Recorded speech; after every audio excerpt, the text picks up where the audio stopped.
Hello there friends, today we are talking about London Dread, which is published by Grey Fox Games and designed by Snorre Krogh and Asger Johansen. The action takes place in late 19th century London, where you feel that something really terrible is about to happen, and you have a group of people who's trying to solve those crimes and mysteries. Let's take a look at how the game works first. London Dread is a story-driven game where you have this story guide with 4 stories which are connected to each other thematically, and you basically have the story, you do the setup based on the story, and then you go through it. And the game itself has different phases. You have the planning phase, you have resolving phase, then you have the end game where you face some challenges, and then you have the final showdown where you face the antagonist. And let me show you first of all how the planning phase and resolving phase goes. Just wanted to briefly mention that each player will have his own character with his special icons, personality deck and other stuff, and the clock mechanism with which he will plan his moves during the planning phase. And the planning phase itself goes like that. So you have a real-time aspect. A normal difficulty, it's 12 minutes.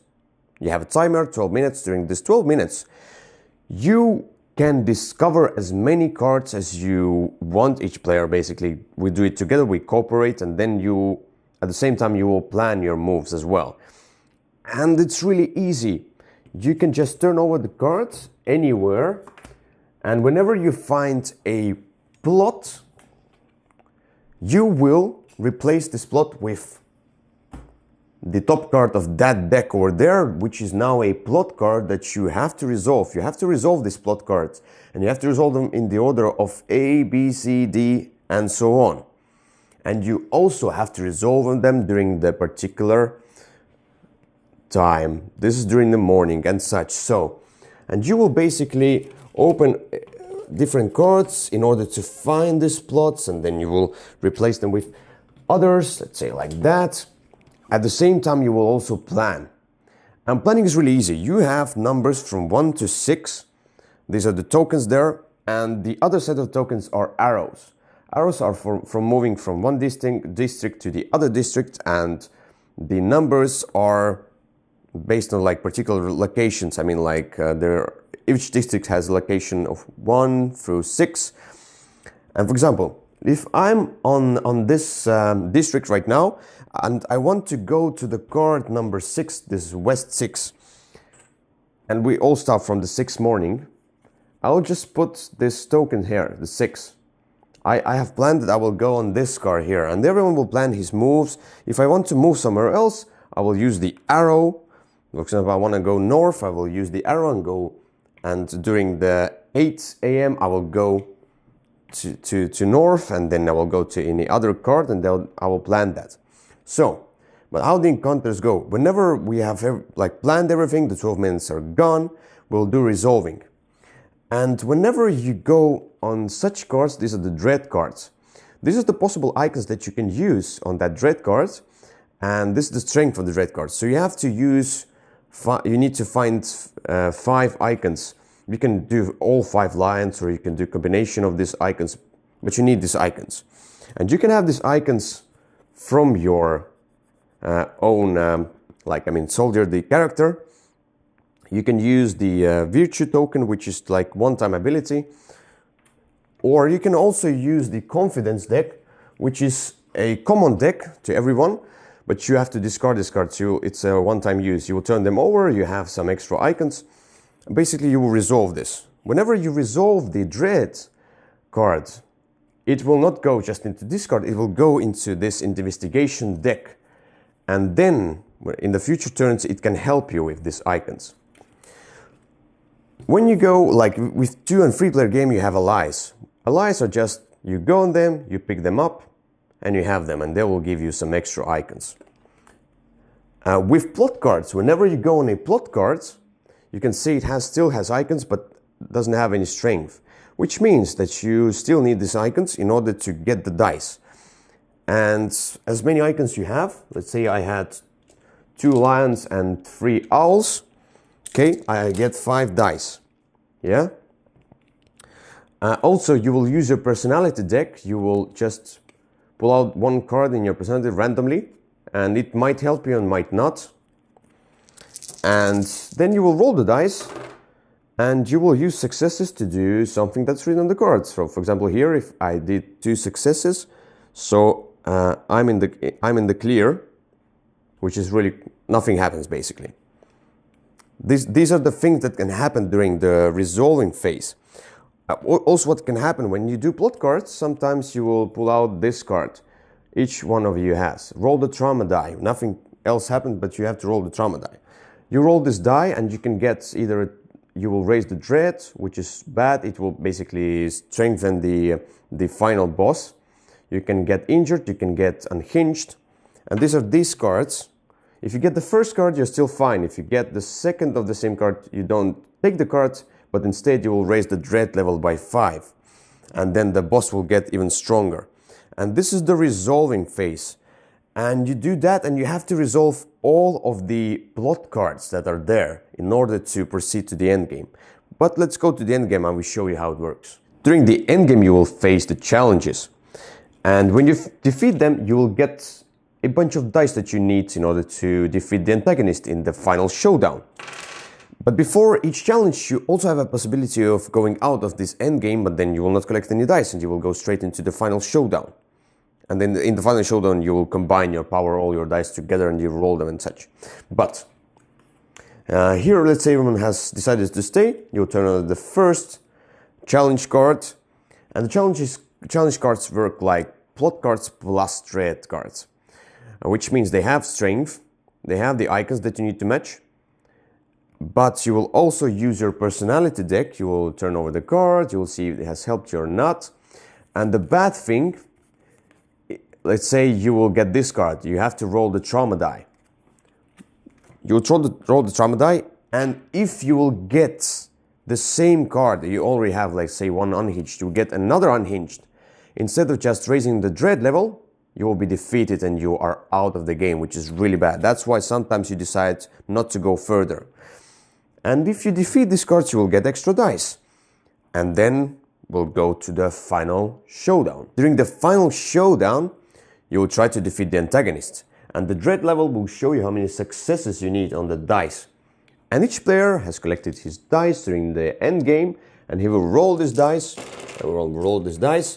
and then combine this successes together, and we'll see if we have, for example, 7 successes or not. And if we lose, we'll just reset the game and then we'll try to do the story again. If we win, we will proceed to the next story. And that's basically it, the final roll. Let me just briefly show you the app. So here you have different stories. You click on the story, you click on what difficulty you want. It shows you the timer. You begin the chapter. It will read out the story, the introduction such, skip over, and then the clock goes. And whenever you have it's done, you can basically go to the end game and such. And if there are 2 chapters, it will show you the chapter. And it basically gives you that music, the sound of Big Ben, and the story voiceover. So as always, first of all, we have components. Components quite fine. You have the linen finish on the box and the cards. The cards and the game board bend a little bit, which shows that maybe it's not the best quality. But overall, everything else, the dice, the tokens, everything else is nice. The board is really pretty, nice. So it's minimalistic and it gives like a really lovely background. And cards give creepy, which is the point. Yeah, and the rulebook is written well, in my opinion, but it's missing some crucial rules in this print, in the first print. Yeah, and in order to resolve that, you will go to the BGG, to the file section of London Red, and you can download a new rulebook there. And there will be, everything will be written there already. So I would suggest when you buy the game, go and download the newest edition of the rulebook, rather than just reading this. Otherwise you will miss some rules. Yeah. So the game starts with setup. Setup in all Ameritrash games is quite long and complex, but this has in my opinion, super annoying and fiddly idea where you have to create the deck. And as all backs of the deck are the same, then you have to sort them out. First the decks, then you create the decks, then you shuffle, and then you like put on it. Create more and shuffle and create. So you have to double check in rule books a lot. How many cards do you need for this? How many cards do you need for this? So it's annoying. Yeah. Well, for me, it's like a regular Ameritrash game. It's always annoying to set up them. But all right. But what do you think about the theme? I really, really love the idea that it's like, you know, Victorian age London, that it is not just criminal, it's horror, but it's not Cthulhu, which you would kind of expect. So I really love the theme, and there is one big, but the problem. The language used here is really lovely and poetic, you know, which can be good for native English speakers, but for others, like us, it can be a problem. We kind of think that we speak English quite well, but if you don't get all those details from the text, you will lose a lot. We just got the idea of what happens. Yeah, what maybe loses the thematic part are the London Dread, the Dread cards that you go on and basically resolve the Dread card, and it has the flavor text, but you usually don't care about flavor text. Yes, because the way you resolve the Dread cards and plot cards is by matching symbols. Every symbol is theoretically ability, but it's not intuitive. So you end up matching pretty much bulls, snakes, and birds and such. Although they do have stuff like the cow is a strength and such, but who cares? You don't get it. You don't get it in the game. But the Dread cards only have a little bit flavor text, and the plot cards have a big text, where the plot cards give the theme, and the Dread cards are rather low theme. So, but you end up plot cards, and you like something will happen or something won't happen. So it's not something you like you really expect. You look forward to part of the new story. Yeah, but we think we will both agree on one thing about the game. The cool part about the game is the programming mechanic. And the clock, which is really cool components. You put the tiles inside the clock, and you have these numbers and such locations where you go to. And I like this whole planning section. It's the best part of the game, hands down. You cooperate, you talk to each other, you plan, you think how to do it the most efficient way. And although it can have the problem of alpha gamer, because you need to do everything in the most efficient way in order to have the best game. But yes, I agree. It can have if there is an alpha gamer, but which, in my opinion, the game does really good thing is that it has a time. So time limit, let's say 12 minutes in the normal. The alpha gamer might not have enough time to match every player's icons with the ones that on the table, which mitigates that part a bit. The timing is, in my opinion, a really good idea for another reason. When you plan, you don't overthink. The timing does not add stress, but it's just stops exactly when needed. So 12 minutes is quite enough to plan. It's not. Yeah. But what basically is a controversial part of the programming, which is really cool. You see everything, basically see everything. You can plan ahead. Is the randomness of dice, in my opinion. Taking some cards, this thing is a little small. But what annoys probably me, because maybe I'm away from the Ameritrash games, are the dice that you roll. And it's like in every, for example, Eldritch Horror as well. You can roll a bunch of dice and get no success. And that's it. The dread level will be, although you will not lose everything, but the dread level will go up and such, and then at some point you will lose the game if you have bad dice luck. And in the final showdown, there's a final showdown where you just roll the dice in order to defeat the boss of this particular scenario. And you just roll a bunch of dice, trying to get a bunch of success. And if you won't get that, you lose the game. So basically everything is going through nicely, and you have worked your way through the scenario. And then in the end, although you of course you're gathering dice, but you're gathering dice only in the end game. In the other part of the game. And then at the final showdown, you just roll the dice and see if you win or not. It's so anticlimactic and it's so random that it's basically it's a big negative, in my opinion, for the game. Yeah. And this anticlimactic ending. If you should be expecting the last one actually ends up being like, whatever. Yeah. So yeah, but there is the game has app as well. You can play it without and just put a timer for 12 minutes, but you can download the app and put it will read through the storyline and it will put a nice 12 minutes with a nice background music and countdown, which is really neat idea. Yeah, although it should have been like with the background soundtrack maybe for the whole game, because when you resolve. It could. I think it's fine the way it is, but it's like a small that would be a good idea to do if you already have it. Why not? They can update the app. So, and I wanted to briefly talk about the player count. We played it with 3 players, with 2 players, and I think for us it's the best with 2 players. Yeah. Maybe because we just like to cooperate together, and then we can read the story, and then like less players and such, and more allies. I do like allies because if you play with 3 and 2 players, you have this allies. Yeah. That's the thing, and it just felt better maybe with 2 players. I don't know why. I agree. Just don't know why. Originally, I couldn't imagine how you can play the game with just 2. I thought it's way too hard to win.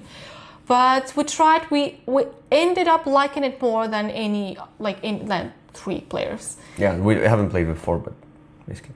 So, and my overall feeling about the game is that the pure hero gamers will not like the game. I will tell you that. This is, although I don't want to use this terms, Eurogamer, Ameritrasher, but it's still an Ameritrasher's game. It has the really cool programming mechanic, but it's still dice. It's really similar to Eldritch Horror. It's, in my opinion, it's a lighter Eldritch Horror that takes less time and maybe like has a smaller story to it, but on the other hand has this cool programming and real time. I think it has more story than Eldritch Horror. Maybe you haven't played it. Like Arkham Horror. Okay. Well, so I agree. It is purely the game that will enjoy people who like Ameritrasher games and story-driven. I think the people who like story-driven games will especially appreciate that language used here. But on the other hand, it's not like this should be a combination of story-driven plus this Ameritrasher who likes to roll the dice and get a lot of successes or lose a lot of successes and such. I would not recommend the game for the person who does not stand limitation of time. That would be, because it's still a real-time programming as well, because you can make a crucial mistake in the programming and then you lose the game. So, but I think we should go to our dice ratings and show you what we think about the game in dice. I give this game 6 dice out of 10. I give this game 6.5 dice out of 10.